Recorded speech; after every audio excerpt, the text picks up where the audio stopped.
So hey guys, welcome back to Algorithm. As usual, just subscribe, like, and share this video if you're going to love it. So today, what I want to tell you is all about how to earn like your first bug. Sorry. Today, what I want to tell you is how to earn like your first bug bounty, or rather, your first bounty. It doesn't matter how much; it can range from like 50, maybe even less sometimes, up to like 10,000 or even higher, depending on the bug you find. If you're a beginner, please watch this video to the end. So anyway, let's start. Um, so what do you really need to start bug bounty? First of all, like you need some skills. The skills include like try to figure out, or rather try to learn how a web works. That's, for example, try to see the HTML. Try to learn HTML for web development. Try to learn JavaScript. Try to learn CSS just to see how the web works. Those three are the major ones. Though there are others coming in, but those three are the major ones. Try to learn all those. Something else that we need, try to learn networking. Know what an IP address is. Know what else creates in networking. Know how a computer speaks to another computer. Know what an internet is. Know everything that you need to know on networking. You can also try to learn some few here and there programming languages. The one that I recommend the most will be what's it called? The one that I recommend the most is Bash and Python. Though Go and Rust are coming up very well, but the one I recommend most is Python. Python is a very good one. Python is a very good one because it's just like very simple, very simple. We can try to see if we do like an input.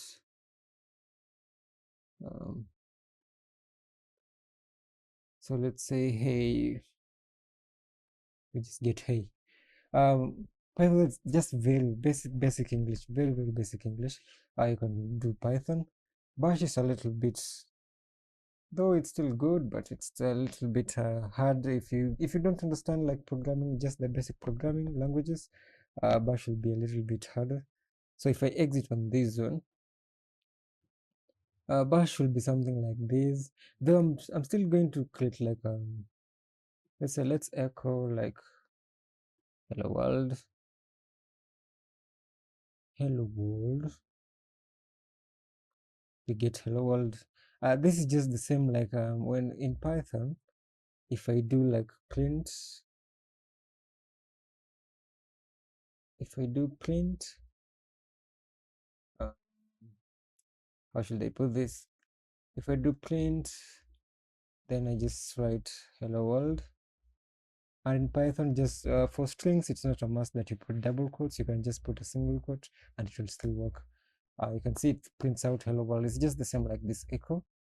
Echo is a bash function, or even you can also say it's a Linux function since Linux uses mostly bash. Bash in full, it's born again shell. We'll look into that when I make the course. I don't know if I should create a new channel for courses or should I just put it in here. You can tell me that in the comments. So what I've said so far is that learn the web basics, know what HTML is, know what JavaScript is and how they're talking to each other, know what CSS is, but mostly CSS is used to beautify the HTML or the JavaScript. The JavaScript writes the functions for the HTML tags, and HTML is just the basic documentation for a website or a web URL or a web page or whatever. So then again, I've said that try to learn networking, know what an IP address is, what it's used for, know like what a MAC address is, know what a physical address is, know everything that you need to know. What makes like if I wanted to look for you, how will I find you, how will I use your IP address and stuff. Also, another thing that I've said is learn the programming languages.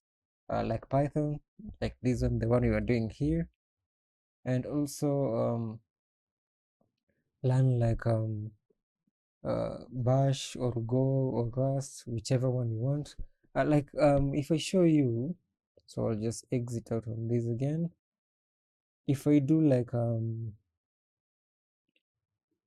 let's not cd, let's do Python, then this slash documents, then it's in my code, not code.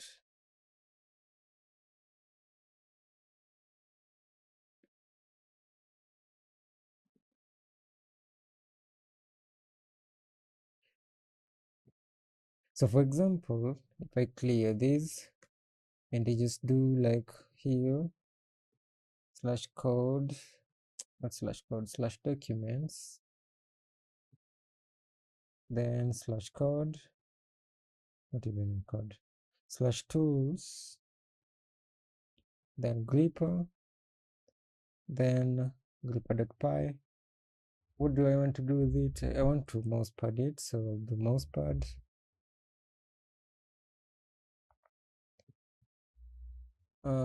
Previous session did not end normally. Do you want to restore the data variable? No. Let it just go. So if you learn Python, you can create something as amazing as this one. This one only took me like how many? Don't even know how many it is. 2870 lines. So you can read. Read and try to create something like this. What gripper is used for?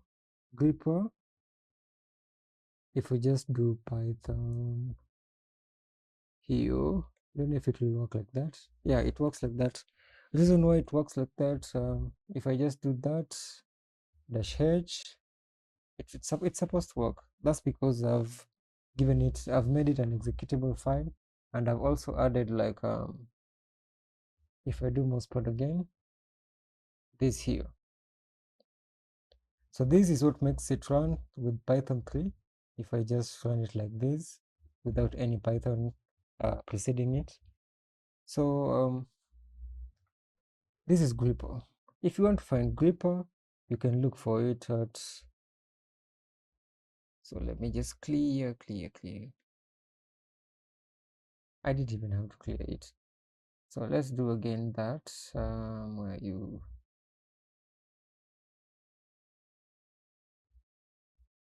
just remove this, then go to the end, do a -h, let it run. Let me open up my Firefox. So this is everything that you can do with gripper. I'm going to go back to that. So if you want to find gripper, you can go to github.io, zip.io, github.com, stroke algorithm, pwd, stroke gripper, and just run it. So if you go to this site, you're going to find gripper. Algorithm pwd, that's my GitHub repository. And then the gripper is the GitHub repository for gripper. So you can find gripper, and this is everything you can do with gripper. And also I didn't update this, but I updated gripper. So you can find the new one when you clone it, or you can come up here and just download the zip file, then go and use it up. So what I wanted to show you, so this one here, I didn't update this. I'm supposed to update this. I'm going to update it maybe today if possible. Also when you get here, don't forget to like give it a star. Please do give it a star. Okay, so if I come back here, gripper, when you use -h, -u, -l, everything is written here. You can use it. Also if you have any trouble, if you go back to that link that I've just shown you, this one is a very detailed way of using it. As you can see here, there are examples using example.com. How ironic.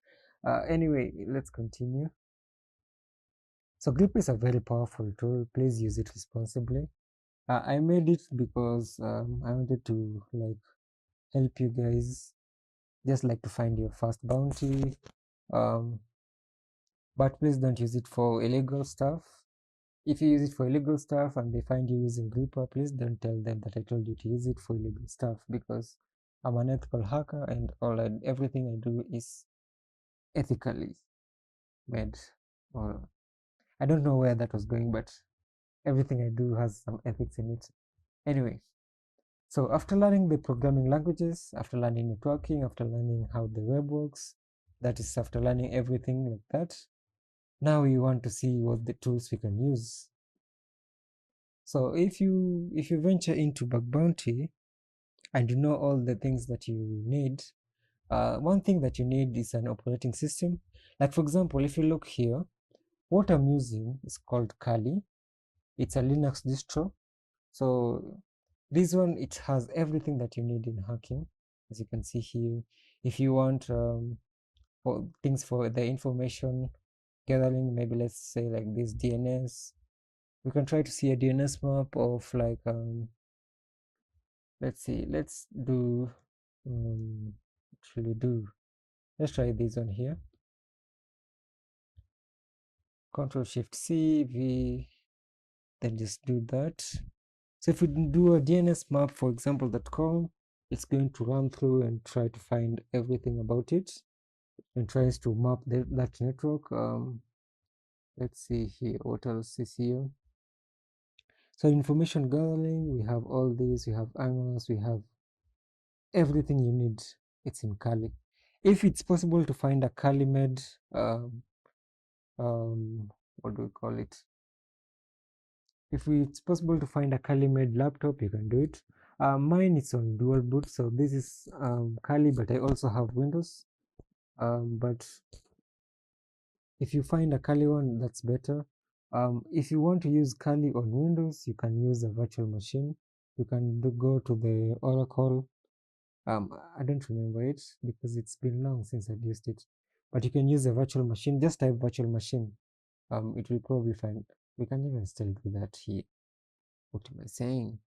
So I just do VM, that's virtual machine where, and run it. So VM will open up virtual machine. You can use the virtual machine to install like Linux in it, any kind of Linux you want. But mostly I'll advise you to use the Kali Linux distro. Like this one, this for example, it ain't a virtual machine, but it's a Linux distro called Kali. This is like the actual operating system. What I've done is just dual boot my computer, so I both have Windows and I also have this Kali Linux. Anyway, you can use Linux to do all sorts of hacking. Linux comes packed with a lot, and I'm saying a lot of tools that you can use.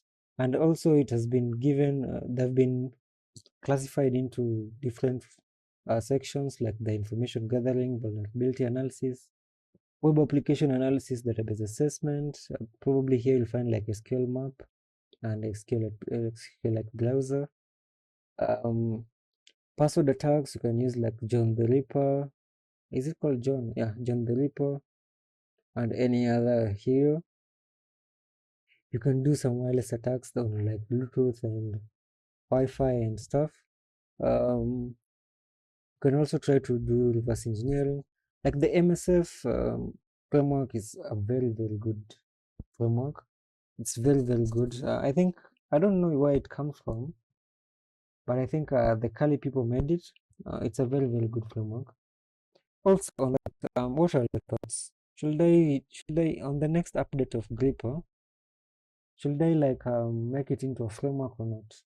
I'm thinking of making it into a framework, or should I just leave it like that? You can answer that in the comment section. Anyway, let's go through these. Also, Kali here. Kali is a very good. It's a very good distro for hacking. That is. Also, What you'll need also is a browser like this one. This is called Firefox browser, as you know. There's Chrome browser, there's Brave browser, any kind of browser that you want. And browser, you should use it with extensions. On this one, I've only added the Foxy Proxy extension. This one allows me to connect to Burp. And speaking of Burp, Burp is an add-on that you have to use. It's not a must to use, but probably you can use it. And Callisto comes with it. The one it comes with is this one here, the Community Edition. If we just open it up, for those of you who know what it is, you can skip this section. For those who don't, there's a video that he created. Maybe if I just open it, if I open up my YouTube, let me just do youtube.com/algorithm.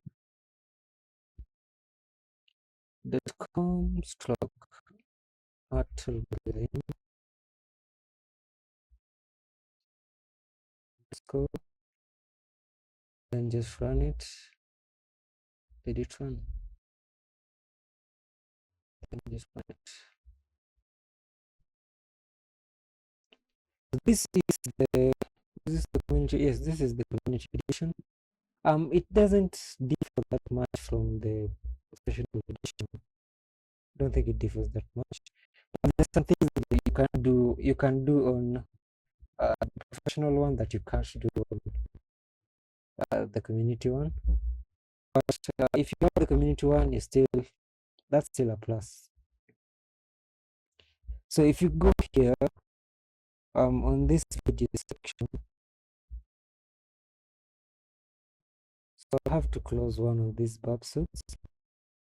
So I think I'll close the community edition one because I think about it. Just close it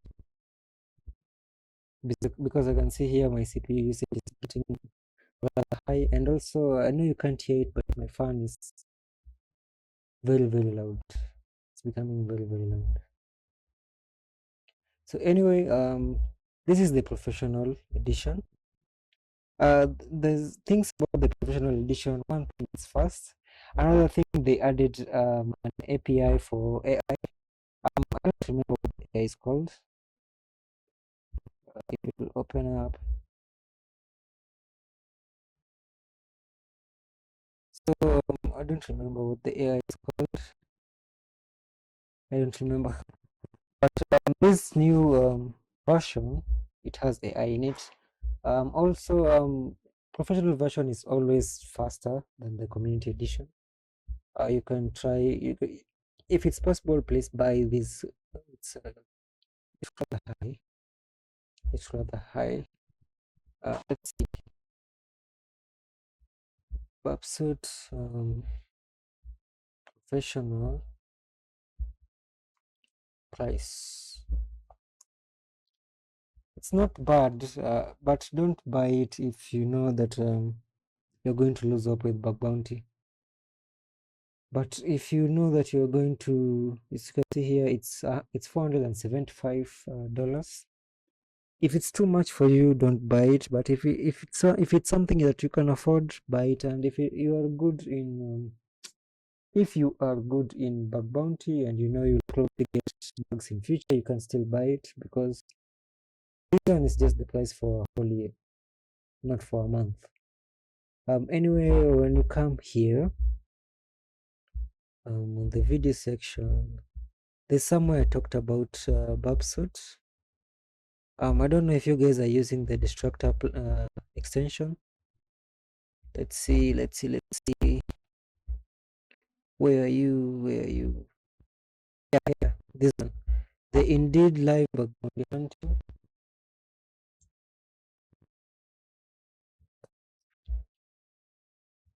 This one, I talk about Burp Suite on this video, or rather in this video.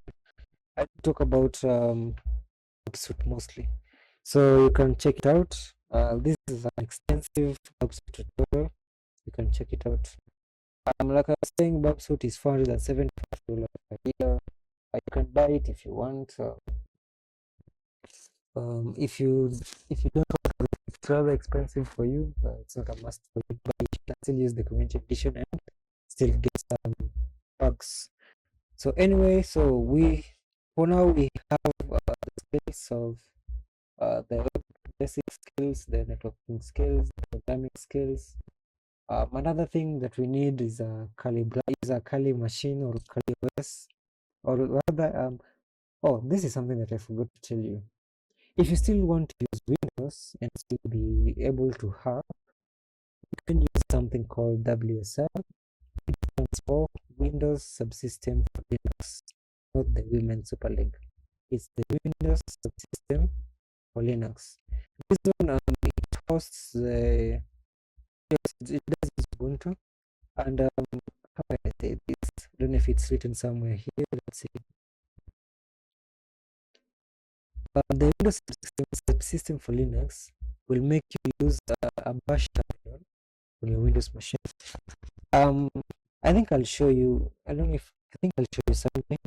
Even if you look at my live videos, on my live videos, I go back here. If you look at my live on these ones, this is something that I used. Like for example, on this one, I used the virtual machine. I don't know which other one here I was using both or mostly the WSL on Windows. You can check these videos out. Yeah, so you either need WSL or you need a Linux machine, or if you have like a Mac is even way better. You can use it. You can just use it directly because I think the Mac terminal uses Bash also, so you can use it. I haven't used a Mac, so that's why I don't have like much to share about it. Anyway, so another thing that we need, if you have a browser, use extensions like Foxyproxy. Foxyproxy, like I've said, will help you connect to Burp. So for example, if I connect it to Burp, and if I do like what should I look for? Let's say like example.com and run it. I don't, why is it refusing? It's refusing.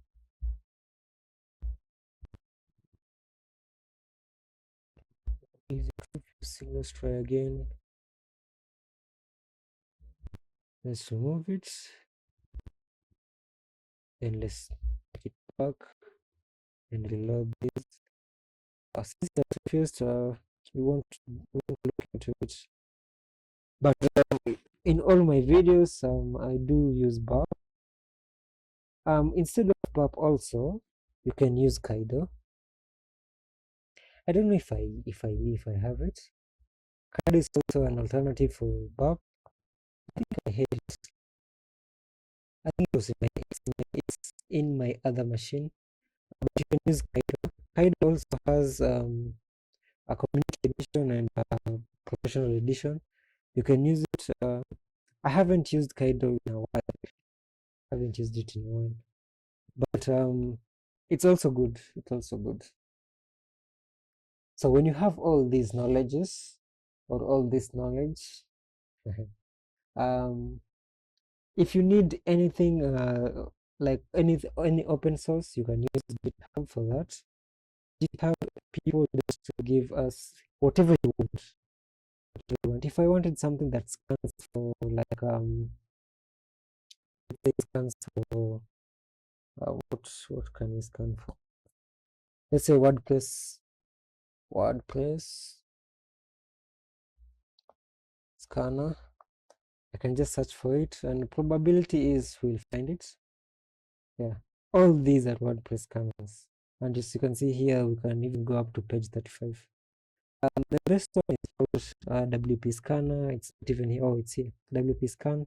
It's here. This is one of the best ones to scan for vulnerabilities in a WordPress website. What else? So yeah, if you want to scan for vulnerabilities for WordPress, you can try to find these ones here. If you want, maybe let's say subdomain enumerator, subdomain, let's just write that. We can't find some things for subdomain like this one, a first subdomain bloat tool for pen testers. This one was updated in 2022. Probably it won't work the same as like this one, because this one is like a latest one.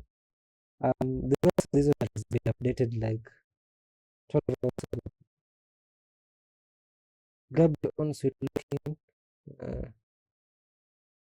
Oh, this one I'm going to try it. So I'll just do this. If I want to like use this stuff here, what you can do is just download them directly from this one here. If you want to call yourself a hacker, just take this one here, Control Alt and T to open up my terminal. Then I just do like a git clone and then paste that in there.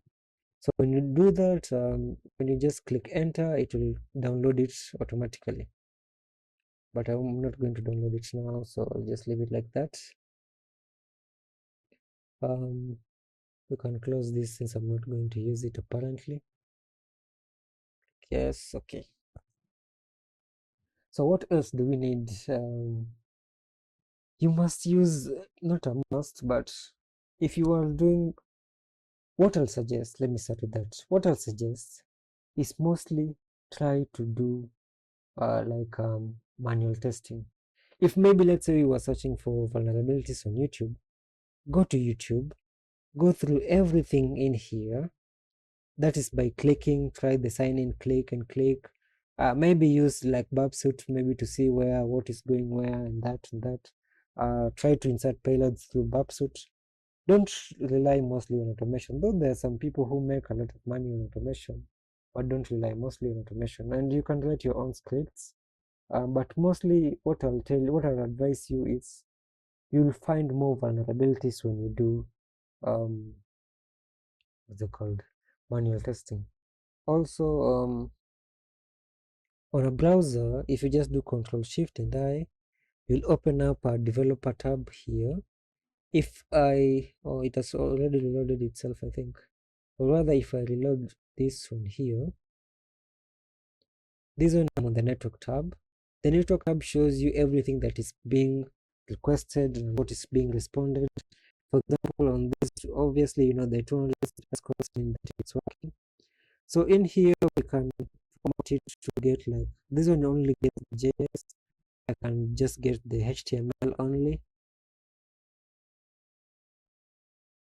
I can remove the JS and just go to HTML only. Or I can go to all of them. Even I can just do the XHR only and see what we have here. So this one is a very good way to see what communicates with what or what is communicating. For example, we just knew that we opened up youtube.com/algorithm, but if we come here, let's see some Google video, whatever that is we can see, what else can we see? Probably some that's like play with Google.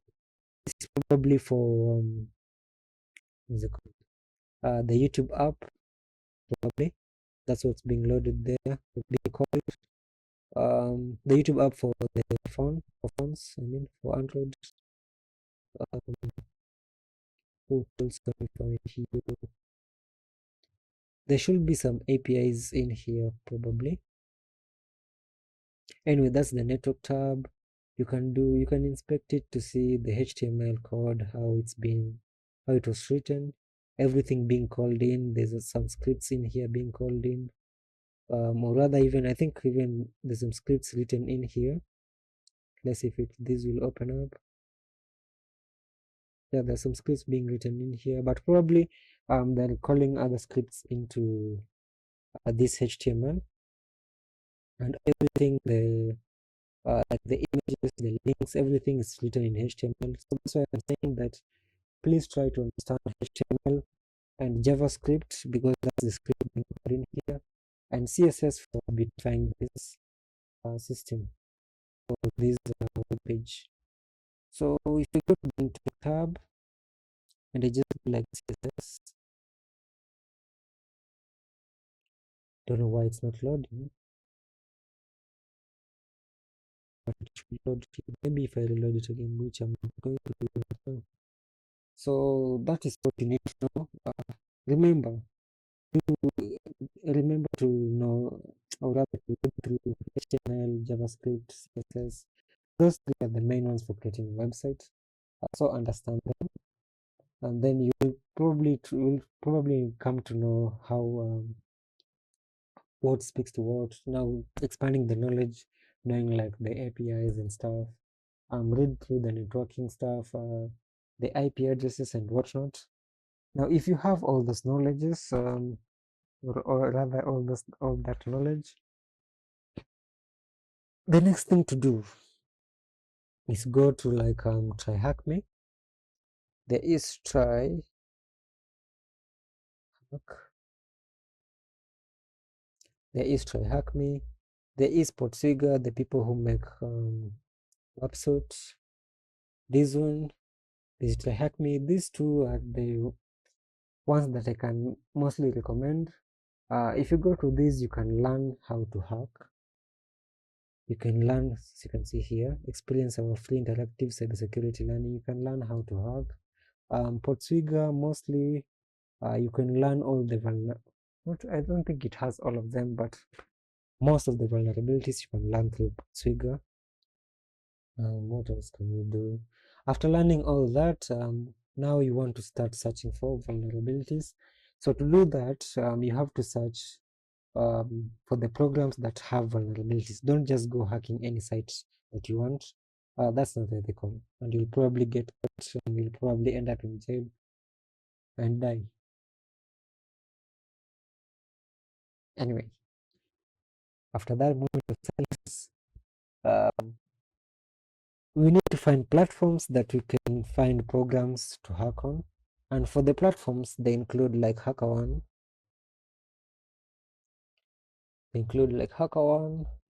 This one is, they say they are the number one because, which kinda might be true, because they host very big programs. They have like, they even have Twitter or X, if you may. They host very big programs. Another one which is rather big is called BugCloud. So BugCloud, you can also find, they're also calling themselves number one. I can say they also have big programs, but HackerOne is still like better. But don't hold it against me. Anyway, another one that you can hack on, maybe integrity. This one is also a very good one. Another one again, there's Yes We Hack. Yes We Hack. This is also a very good one. Another one, which one again should I tell you? There's this one called bugbounty. If you're a beginner, I can suggest this one because they have, though I might say they don't pay that much, because programs in this one are like mostly for like universities and stuff. But they're good. They're still good. For example, here, this one's one for Russia. There's Drupal here. You can check education, IT. I don't even know where that is, but the planning AI. You can check them. You can go through them. All these are, you have been given permission to hack this, but also for the permissions that you've been given, there's always, let me try to open like one of them. There's always where is it? Or rather, I'll tell you when I'm opening the other one. So all these HackerOne, BugCloud, integrity, Yes We Hack, not deplanning, open bug bounty. There are even more. There are even more. So you can go and check those ones. If I want to open a program and start hacking on it, you should check a scope, see what's in scope, see which kind of vulnerabilities are in scope. If there's something they've told you that it's not in scope, please do not hack it, because when you hack it and they find out or you try to report it, there might be some repercussions. So please don't hack on it, just to be safe. Just to be safe. One thing that I can say that has helped me is the disclosures of hackers. So you can say like public disclosures. Probably if you go into like HackerOne or Bugbounty or even the other ones, there's also a section for activity just showing what hackers have been up to, and also there are some public disclosures. Let me just read that. There's some public disclosures in those platforms. Let's see here. Let me add maybe hacks of hacking.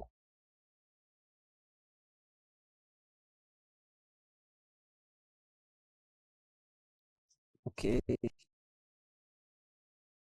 So like here they've said public disclosure,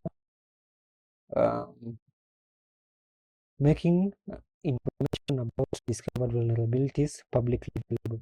So if you go into the platforms like HackerOne and stuff, you can find disclosures of different programs. They have been given permission. Don't just disclose everything, or rather, don't make everything public, because some companies may take some action against you. So I don't think here we'll find any. But if I try to open,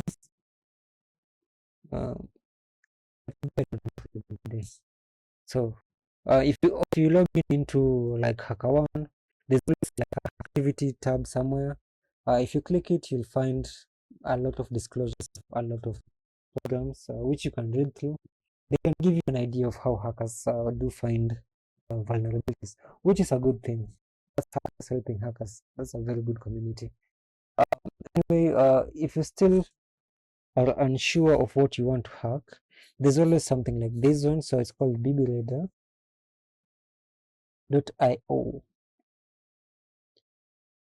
We are having trouble finding that site.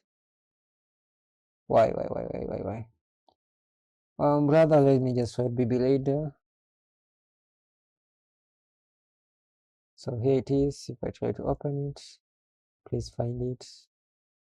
Then why did mine didn't find? Anyway, so bbradar.io. This one you'll find the latest bug bounty programs in it, and as you can see here, it auto refreshes every 7 minutes. I don't know if they're using an API to bring all this in here. They have been trying Web 2 mostly. Recently, I've found myself going into Web 3, trying to figure out the blockchain technology and smart contracts. But for a beginner, what I'll advise is for you to go to the Web 2 tab. And as you can see, Web 2 has like HackerOne. I don't know why this one is in here, because I don't think this one is Web 2, but whatever. The ones within VDP, those are the ones that they don't pay you. They don't pay you. You just hack them for like reputation and stuff. So if you do find like on this one, if you do find vulnerabilities, you'll be given reputation points, which will help you get into private programs. And the private programs are what you want to get into. The public programs, a lot of people are in public programs. For example, you can find like a lot of hackers on one program. So finding a vulnerability and being the first one to find it will be a bit harder. But if you get into like the private programs, it will be better. But remember, you can't get into the private programs if you don't have reputation points. So anyway, here we are on Web 2. But if you're into Web3, you just click here Web3 and you'll be taken into the ones for Web3. But what you want to check here is Web2, and we'll go to like, for example, this was updated on 26th at 2 p.m. This one was updated on 26th at 2 p.m. So if I just open it, I'll be taken into Hacker1 and where that program is listed. Just let's see, let it open, let it open, let it open, let it open, let it open.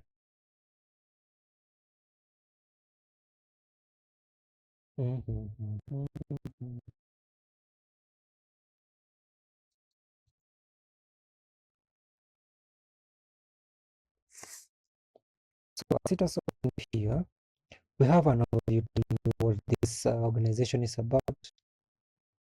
Then we have the rules that you must follow these rules.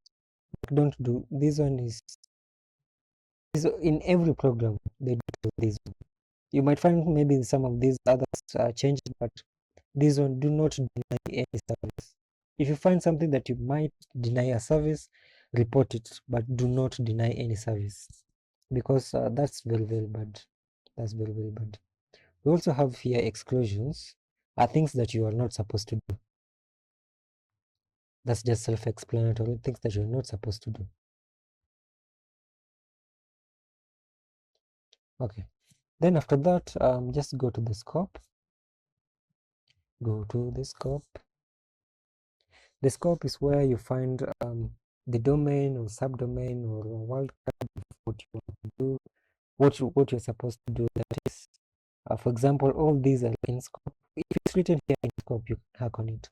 But if you find though none of these here are out of scope, so everything in here is in scope, you can hack on it. You can check the activity to see what the hackers have found. If there's a public disclosure, you can find it somewhere here. You can see here these ones people are reporting and they're being resolved. I don't know if there's any bounty given here. 29 hackers have been thanked, maybe through bounties or reputation points probably. It goes back up to 4 years ago, or maybe even back into the other years. The last one was 6 months ago, meaning these either hackers have left this one or this system is very, very secure. That's what it means. So anyway, if you have all that, you'll probably start looking for vulnerabilities now. So now how to start looking for vulnerabilities? What you'll do is come in here. For example, and this is something that I found myself doing. I wrote gripper. Gripper, like I've said, you just go to look for it in here. So I wrote gripper, and gripper, how to use it. For example, let's say you've gone into a platform, you want to start hacking on it. The first thing to do is probably do some recon. You can do manual recon by going into the site and trying to see everything, where it's going from like the home page to the sign up to the dashboard to everything. But if you want to like make your work a bit easier, what you can do is use a tool like gripper. There are probably other tools out there, but I'll suggest gripper because that's my tool. So if we do gripper, let's say maybe I want to do like recon on example.com, so I'll just use the shoe. Let me add this gripper the shoe example.com.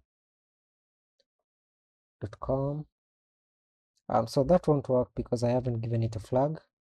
So let's say I want to do like what should I do first? Subdomain enumeration. Let's say we've found a wildcard example.com, so I'll just use -s.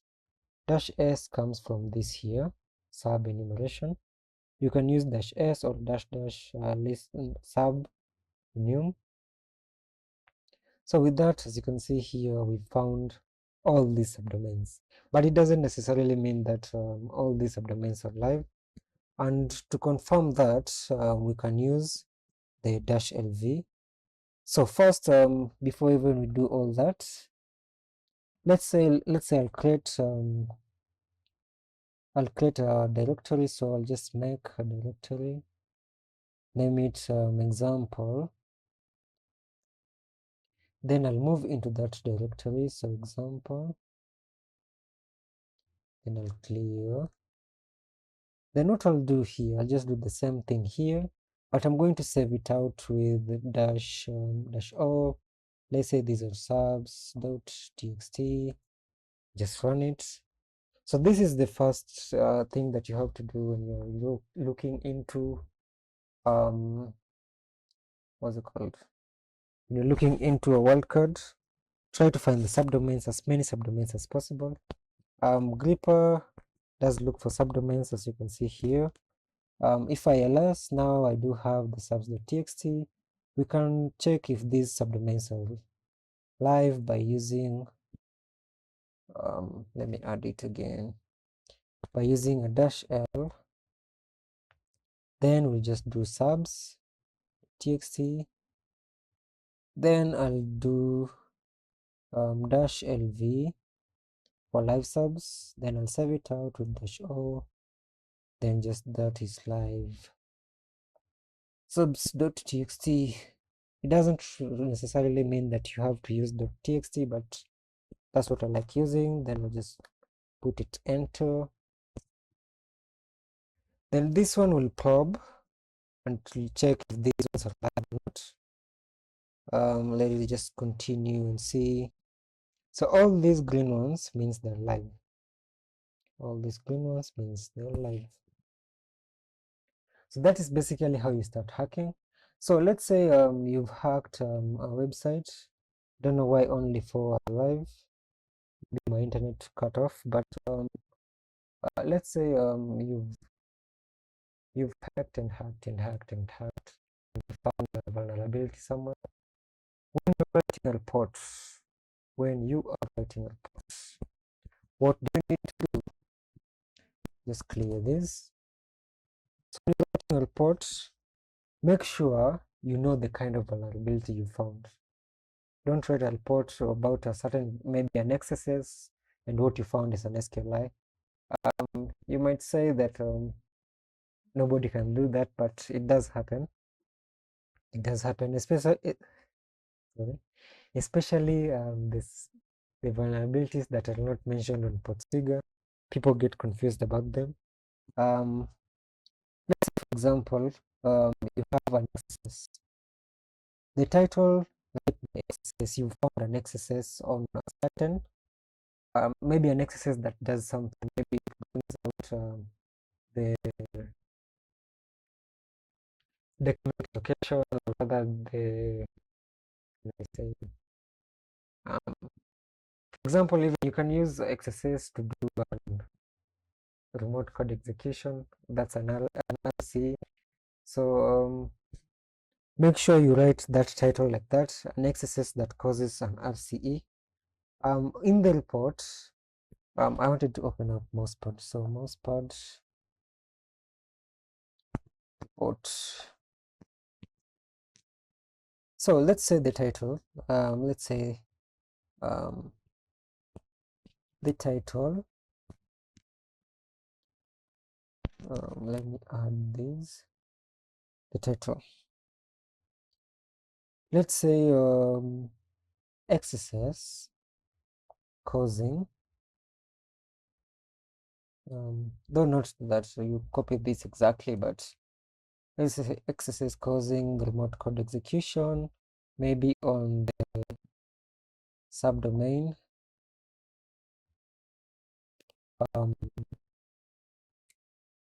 Subdomain, maybe let's say test.example.com. So let's say that's the title. Then on the body here, the body here, the most important thing to do is make sure you write where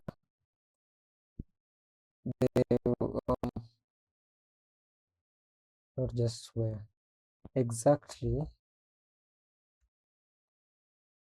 where the vuln is found. This is, make sure that you write the URL you found the vulnerability in, maybe the different directories that you searched for, and maybe you found them. Make sure you write everything. After that, create a POC. Most probably, what you can do is you can create a video if it's possible, create a video showing how you got this vulnerability from start to finish.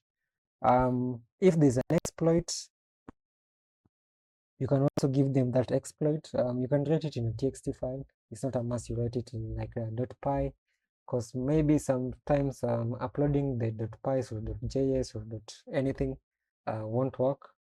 Or rather, you can zip it in a folder, the video for the POC and the exploit, whichever language you've wrote it in, and just send it to them.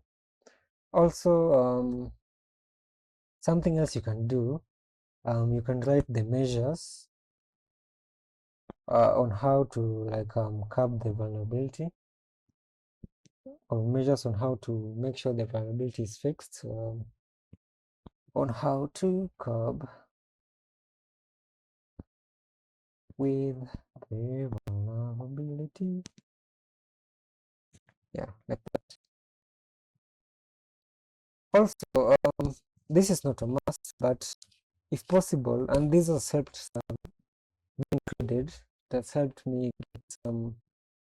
If, for example, if you go to a certain bounty, if you add this, what I'm about to say, if you add it, it will probably help you get even a higher bounty. For example,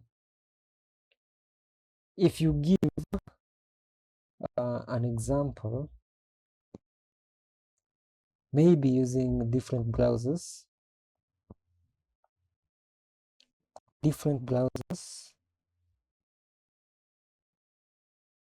of an attacker.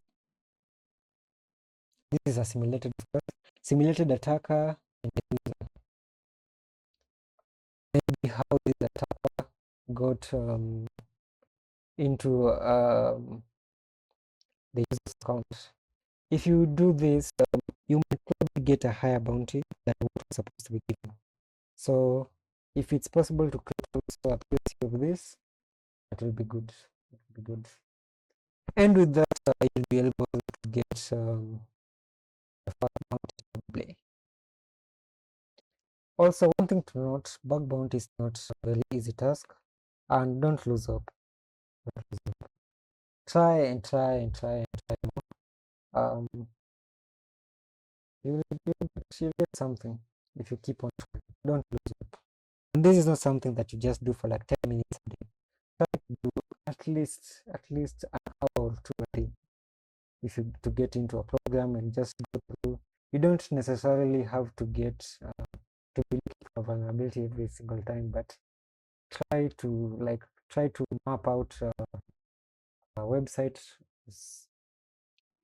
or a URL, try to map it out, try to figure out what works with what is sending what to what, things like this.